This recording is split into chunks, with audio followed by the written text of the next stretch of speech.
की शुरुआत में हम देखते हैं कि दूर स्पेस से एक स्पेसशिप वापस अर्थ पर आ रही होती है, पर बदकिस्मती से उसमें एक एक्सीडेंट हो जाता है और वो ईस्ट मलेशिया में क्रैश हो जाता है, जिसके बाद जल्दी से वहाँ पे पुलिस, डॉक्टर्स और कुछ स्पेशलिस्ट आ जाते हैं ताकि वो लोग क्रू मेंबर्स को बचा सके और शिप में से 4 सैंपल्स को सिक्योर कर सके। पर उसमें से एक सैंपल कंटेनर से बाहर निकल गया होता है। अब स्पेसशिप के क्रू मेंबर में से सिर्फ एक ही मेंबर जिंदा बचता है, जिसको जल्दी से हॉस्पिटल भेजा जाता है। लेकिन हॉस्पिटल जाते समय वो क्रू मेंबर अचानक से उठ जाता है और अपने हाथ से ब्लैक टेंटिकल्स निकाल के ड्राइवर और डॉक्टर पर हमला कर देता है, जिसके कारण एम्बुलेंस का एक्सीडेंट हो जाता है। पर उस एक्सीडेंट में वो डॉक्टर बच जाती है, लेकिन वो पूरी तरीके से किसी चीज के कंट्रोल में होती है। अब दूर सैन फ्रांसिस्को कैलिफोर्निया में एडी ब्रोक नाम की एक आदमी को दिखाया जाता है, जो एक इन्वेस्टिगेटर रिपोर्टर होता है। अब एडी के बॉस उसे कार्लटन ड्रेक, जो लाइफ फाउंडेशन का ओनर है, उसका इंटरव्यू लेने के लिए भेजता है। इंटरव्यू से पहले वो अपनी गर्लफ्रेंड, जो कि लाइफ फाउंडेशन में ही काम कर रही थी, उसके लैपटॉप में से कुछ सीक्रेट इंफॉर्मेशन ले लेता है और इसके बाद इंटरव्यू लेने चला जाता है। बट इंटरव्यू के टाइम वो ड्रेक को एक्यूज करता है कि वो लोगों पर इल्लीगली मेडिसिन टेस्ट करवाता है, जिसको सुनने के बाद ड्रेक एडी पर गुस्सा हो जाता है और इंटरव्यू को बंद करवा देता है। एंड इसी वजह से एडी अपनी जॉब भी खो देता है और एन को भी लाइफ फाउंडेशन से निकाल दिया जाता है, जिसके चलते एन एडी के साथ ब्रेकअप कर लेती है और उनका रिलेशन टूट जाता है। अब उसी रात ड्रेक के पास वही 3 सैंपल्स पहुंच जाते हैं, जो कि स्पेसशिप से लाए गए थे एक्सपेरिमेंट के लिए। एक्चुअली लाइफ फाउंडेशन एक बायो इंजीनियरिंग कंपनी होता है, जहां ड्रेक स्पेस में एक नया हैबिटेबल वर्ल्ड ढूंढने की कोशिश कर रहा था, ताकि इंसान फ्यूचर में स्पेस में जाके रह सके। अब इधर उस डॉक्टर को दिखाया जाता है, जो किसी चीज के कंट्रोल में थी। वो मार्केट में कुछ लोगों पर हमला कर देती है और फिर एक बूढ़ी औरत को अपने कंट्रोल में कर लेती है। अब 6 महीने बाद सैंपल, जिन्हें पैरासाइट या फिर सिम्बियोट बोला जाता है, उनको एनिमल के साथ टेस्ट करते हुए देखते हैं, जहां ड्रेक डोरा को, जो लाइफ फाउंडेशन की ही एक साइंटिस्ट होती है, उसे फोर्सफुली ह्यूमन ट्रायल करने के लिए बोलता है। अब इसके बाद हम एडी को देखते हैं, जो जनरल स्टोर के बाहर मारिया नाम की एक गरीब औरत को पैसे दे रहा होता है। इसके बाद सामान लेने के टाइम एक आदमी उसी शॉप में आता है और ओनर को गन दिखा के सारे पैसे लूट के चला जाता है, पर एडी उधर होते हुए भी कुछ नहीं करता है। अब उधर ड्रेक ह्यूमन एक्सपेरिमेंट करना शुरू कर देता है, जहां पैरासाइट होस्ट के बॉडी में चला जाता है।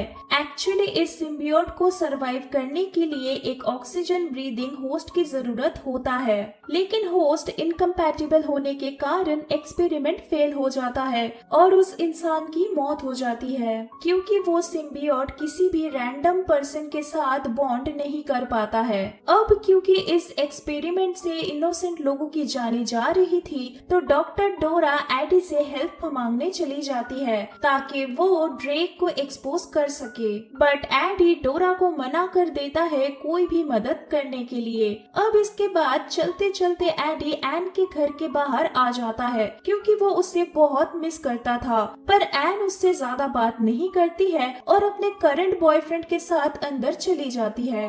अब इसके बाद एडी डोरा से बात करता है और हेल्प करने के लिए राजी हो जाता है। अब प्रूफ्स लेने के लिए एडी लाइफ फाउंडेशन में छिपके चला जाता है, जहां डोरा उसे बताती है कि उन्हें स्पेस में एक कॉमेट से कुछ सिम्बियोट मिला हुआ है, जिनको अर्थ पर लाया गया है एक्सपेरिमेंट करने के लिए। अब मेन लैब में जाते समय गार्ड के आ जाने के कारण वो दोनों अलग हो जाते हैं और एडी अकेले लैब में फोटोज लेने लगता है, लेकिन तभी वो एक रूम में मारिया को बंद हालत में देखता है और उसे बाहर निकालने के लिए रूम का ग्लास तोड़ डालता है, पर पैरासाइट की वजह से वो एडी का गला दबा लेती है, जहां देखते ही देखते मारिया के अंदर से सिम्बियोट एडी के अंदर चला जाता है और मारिया मर जाती है। अब अलार्म बजने के कारण गार्ड्स उसका पीछा करने लगते हैं, पर वो जैसे तैसे वहां से बच के भाग जाता है। अब घर आने के बाद उसको बहुत तेज भूख भूख लग जाती है और वो खाना खाने लगता है। इसके बाद जब वो अपने आप को आईने में देखता है तो अचानक से उसकी आंखें बदल जाती है और उसको आवाजें सुनाई देने लगती है, जिससे वो बहुत डर जाता है और बेहोश हो जाता है। अब कुछ टाइम बाद जब उसको होश आता है तो वो एन से बात करने की कोशिश करता है। फिर जैसे ही उसको पता चलता है कि वो एक रेस्टोरेंट में है तो वो वहाँ जबरदस्ती घुस जाता है और एन को ड्रेक के बारे में बताने लगता है। पर तभी पैरासाइट को भूख लगने की वजह से वो दूसरों का खाना खाने लगता है और खाते हुए जब उसे बहुत गर्मी लगती है तो वो एक फिश टैंक के अंदर जाके बैठ जाता है और जिंदा लॉबस्टर को खाने लगता है। अब एन के साथ वहाँ पे उसका बॉयफ्रेंड डैन भी होता है जो एक डॉक्टर था, तो वो एडी का चेकअप करवाने के लिए उसको अपने साथ हॉस्पिटल ले जाता है। अब हॉस्पिटल में एमआरआई स्कैन करते वक्त एडी के अंदर में सिम्बियोट अजीब सा रिएक्ट करने लगता है। एडी के पेन को देखते हुए डैन एमआरआई स्कैन को रोक देता है और टेस्ट रिजल्ट्स आने तक उसे घर जाने के लिए कहता है। अब घर पहुंचने के बाद एडी को अपने पड़ोसी के रूम में से बहुत हाई फ्रीक्वेंसी की आवाज आने लगती है। अब क्योंकि हाई फ्रीक्वेंसी और फायर से सिम्बियोट हर्ट होते हैं तो वो पैरासाइट गुस्सा हो जाता है और पड़ोसी के घर में जाके उसको डरा देता है। अब इधर ड्रेक को दिखाया जाता है जिसको सब कुछ पता चल गया होता है कि डोरा ने ही मदद किया है किसी को लैब के अंदर घुसने में। वो अपने सिम्बियोट को वापस पाने के लिए डोरा से सब कुछ सच उगलवा लेता है और उसे मार डालता है एंड एडी के घर पर उसके लोगों को भेज देता है। अब गार्ड्स वहाँ पे पहुँचते ही एडी उनके सामने सरेंडर करने लगता है, पर पैरासाइट उसके बॉडी को कंट्रोल करके उन सबको मार के बाइक पर भागने लगता है। पर तभी उसके पीछे बहुत सारे ड्रोन्स और गाड़ियां पड़ जाती है, लेकिन वो पैरासाइट की मदद से उन सब से बच के वहाँ से निकल जाता है। पर तभी वो एक कार से टकरा जाता है जिससे उसके हाथ पैर टूट जाते हैं, बट तभी पैरासाइट उसको हील कर देता है और वो पानी में कूद के वहाँ से भाग जाता है। अब यही सब देखने के बाद ड्रेक को समझ आ जाता है कि एडी सिम्बियोट के साथ बॉन्ड बनाने में सक्सेसफुल हो चुका है।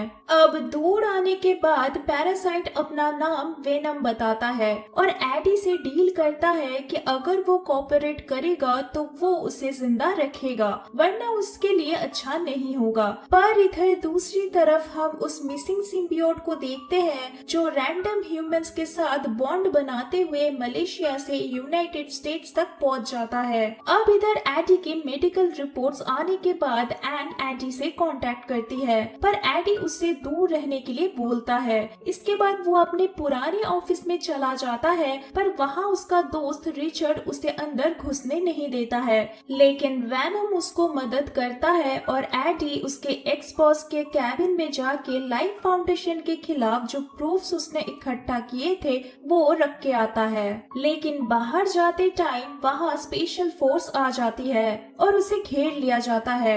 एडी उन्हें वार्निंग भी देता है, पर वो लोग उस पर हमला करने लगते हैं। अब उनसे बचने के लिए एडी वेनम की मदद से उनको मारने लगता है और सबको मारने के बाद जब वो एक सोल्जर को खाने वाला होता है तभी वहाँ एन आ जाती है और सब कुछ देख लेती है, जहाँ एडी उसे समझाने की कोशिश करता है कि वो एक पैरासाइट से इन्फेक्टेड है। अब इसके बाद एन एडी को क्योर करने के लिए उसको डैन के हॉस्पिटल में लेके जाती है, लेकिन वहाँ उन्हें एडी की रिपोर्ट से पता चलता है कि पैरासाइट की वजह से एडी के सारे ऑर्गन्स खराब हो जा रहे हैं और जिसके वजह से वो मर भी सकता है। बट तभी एडी को वेनम का आवाज आता है जो कहता है कि वो उसका ऑर्गन डैमेज प्रिवेंट कर सकता है, पर तभी एन एमआरआई मशीन को ऑन कर देती है जिसके लाउड आवाज से वेनम एडी से सेपरेट हो जाता है। पर वेनम वहाँ से एक वेंट के थ्रू निकलकर एक डॉग के अंदर चला जाता है